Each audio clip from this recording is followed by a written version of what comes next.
suppose that parabola opens downwards, so A is negative, and has a vertex which is positive.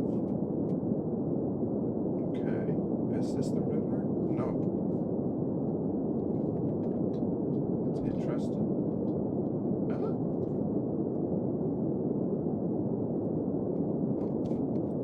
didn't know I could do that.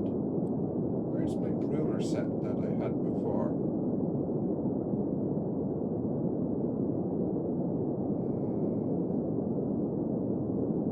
Set square, compass.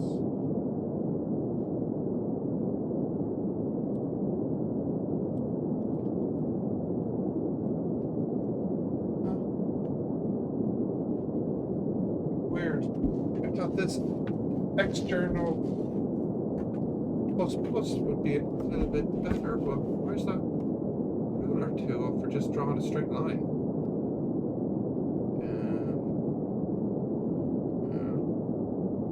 Scissors.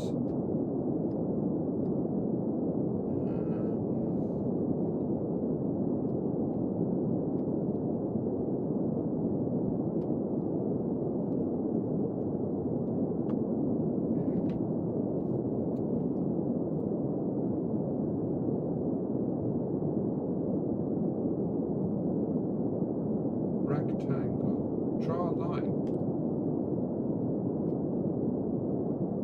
Huh. It's not quite nice without it being a shortcut.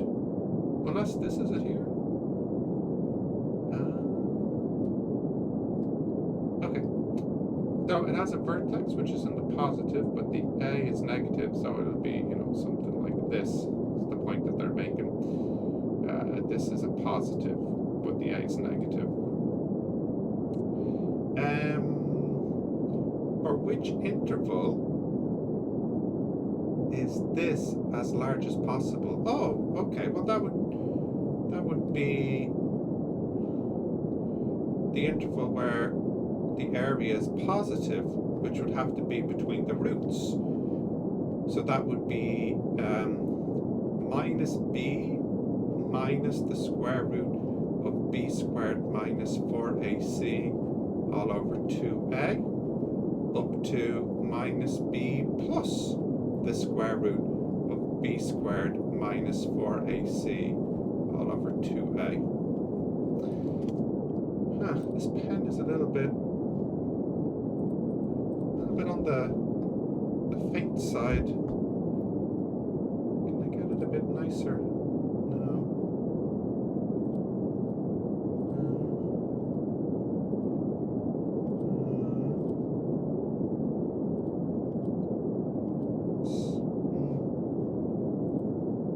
Pen.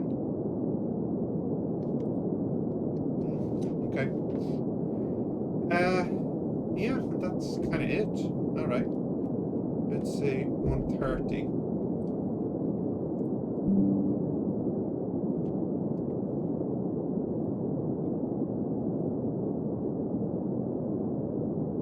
Okay, suppose that AB can be subdivided into intervals A0 to AN such that either F is positive over the interval or that it's negative over the interval, and set AI to be the integration for the ith interval. Explain why, just the definition.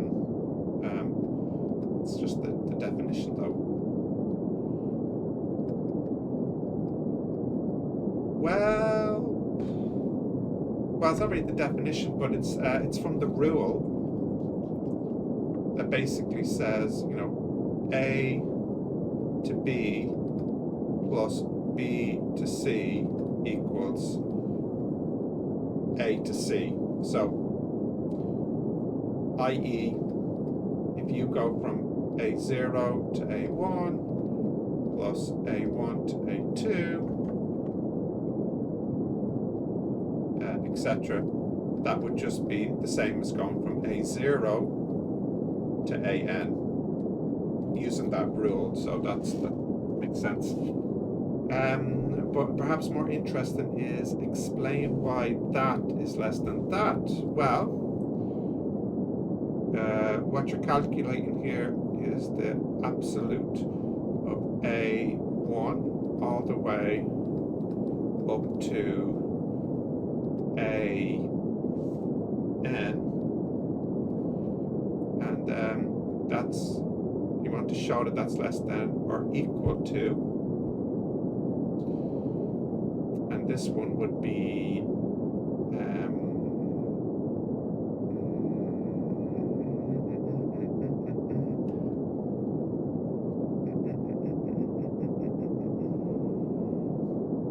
that would have an absolute here.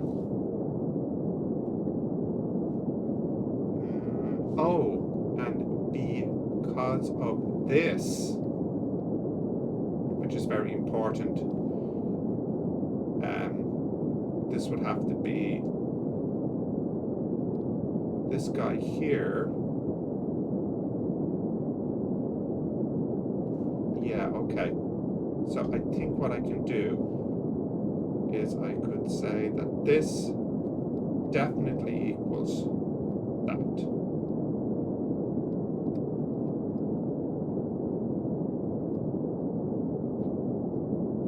But this integration A to B, f dt, that dt, that would equal integration of A0, A1, ft dt, I'm not going to write them all out, etc.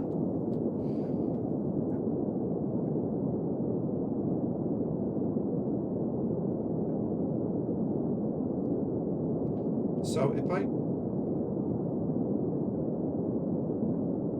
could say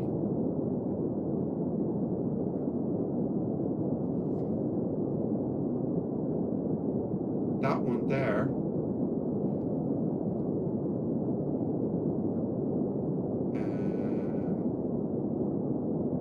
what's the most elegant way to put this together? Hang on. We can do this a bit better.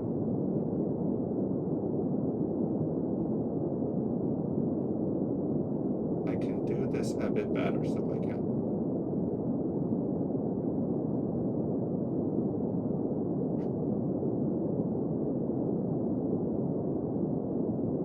How do I do the highlighting tool?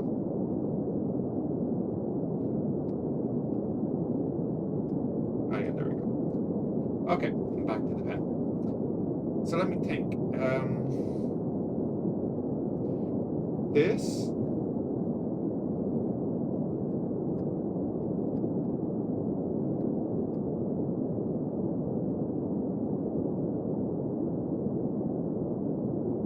is equal to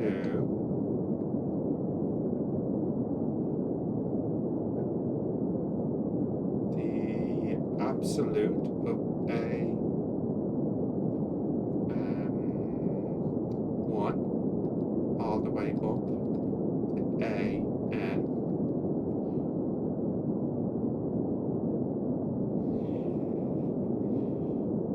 And that is less than or equal to A1 all the way up to AN. And this is this is a rule whose name I cannot remember the name of this rule in algebra. It's like, I think it's just the triangle inequality. I can't remember the name of it, but it's an inequality. Is it called the triangle inequality? I think it is called the triangle inequality. I don't remember. Anyways, that's equal to the absolute of the integration from A0 to A1 f of t dt plus all the other ones.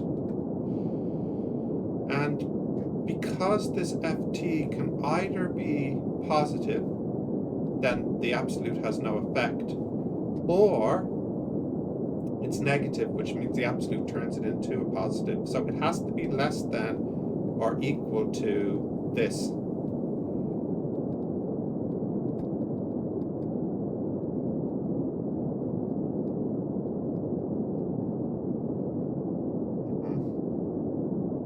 And this is equal to the integration from a to b of the absolute of ft dt. Okay, and I really just want to highlight the importance of this. It has to be either all positive or all negative in a particular interval. That makes this proof much easier to do. So that's vital for going from here to here. That's really a vital step. Okay, it's good.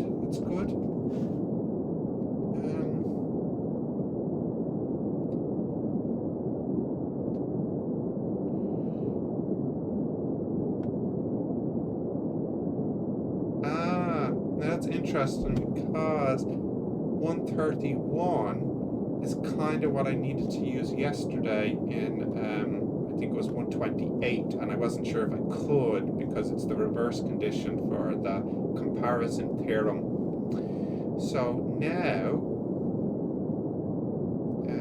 we're looking at proving that. Okay, I think that might be a good place to leave it for today. It's actually taken me longer to do those two questions than I thought, and then we can pick it up from 131 next time.